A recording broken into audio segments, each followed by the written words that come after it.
ये अधिकारियों की लूट की छूट की यात्रा है, ये प्रगति यात्रा नहीं, ये दुर्गति यात्रा है।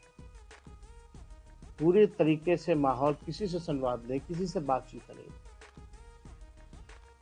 हर एक महत्वपूर्ण विषय पर चुप्पी साधे हुए हैं, किसी से संवाद नहीं।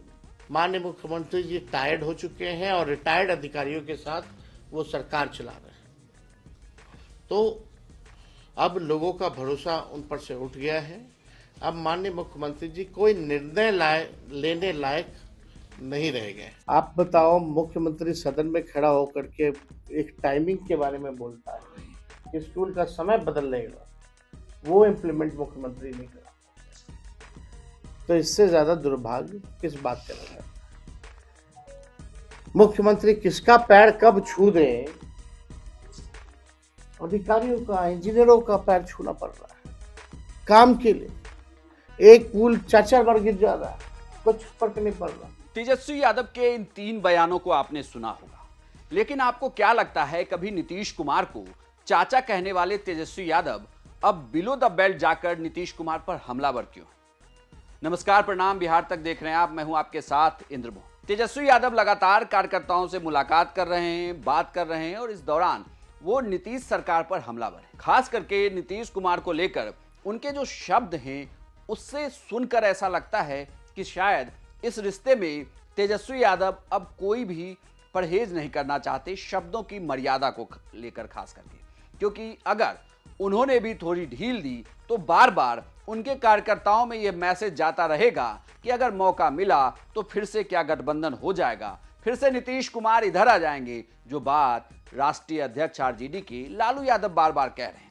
क्योंकि लालू यादव ने कहा है कि वो नीतीश कुमार का वेलकम करने के लिए तैयार हैं, वही इधर उधर चले जाते हैं। लेकिन उससे उतर तेजस्वी यादव बार बार कह रहे हैं कि महागठबंधन का दरवाजा नीतीश कुमार के लिए बिल्कुल बंद है। लेकिन जब वो ये बात बोलते हैं तो ये नीतीश कुमार को लेकर बहुत हमलावर होते हैं। नीतीश कुमार की कार्यप्रणाली हो या फिर नीतीश कुमार को वो थके हुए मुख्यमंत्री भी बताते हैं। पूरी तरीके से सिस्टम जो है कोलैप्स हो चुका है।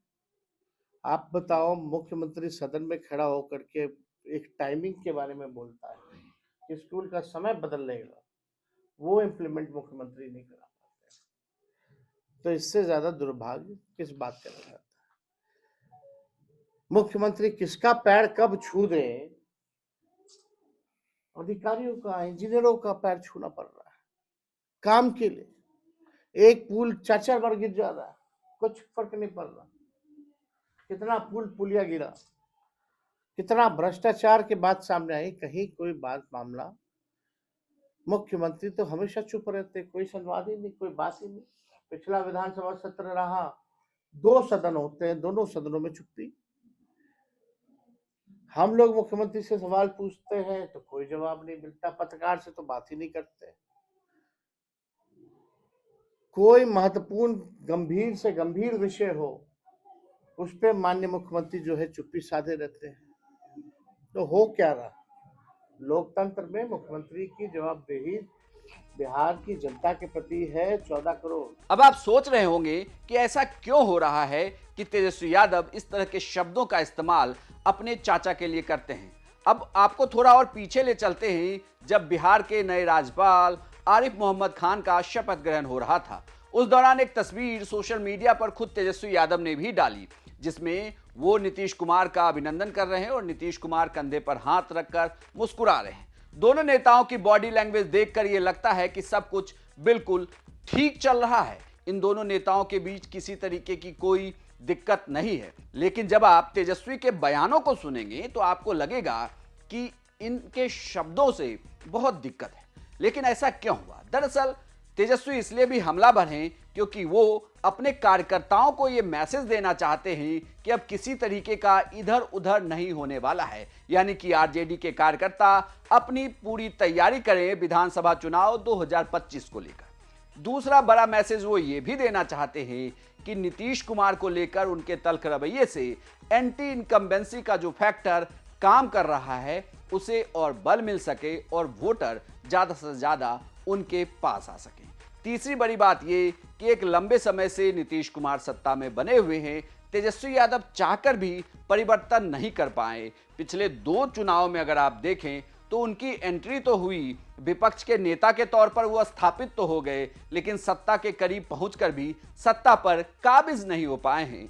ऐसे में वो जानते हैं कि अगर वो लगातार हमलावर रहे तो जो वोटर नीतीश कुमार से नाराज है वो उनकी तरफ जरूर आ जाएगा। लेकिन बड़ी बात ये, जो राजनीतिक जानकार ये मानते हैं कि राजनीति में कभी भी किसी भी दरवाजे को बंद नहीं करना चाहिए, और तेजस्वी के इन शब्दों से दिक्कत तो जरूर हो रही होगी। लेकिन यह भी कहा जा रहा है कि नीतीश कुमार की राज्यपाल से मुलाकात हुई है, और इस मुलाकात में सूत्रों की माने तो इस बात के लिए भी कहा जा रहा है कि बिहार में जल्द ही एनडीए का कैबिनेट विस्तार हो सकता है। तो अगर विस्तार होता है तो फिर यह तय है कि फिलहाल इधर उधर नीतीश कुमार नहीं जाएंगे। आपको यह जानकारी कैसी लगी और तेजस्वी के शब्दों को लेकर आपका क्या कहना है, हमें कमेंट बॉक्स में लिखकर जरूर बताएं। और बिहार की तमाम खबरों के लिए देखते रहिए सिर्फ बिहार तक।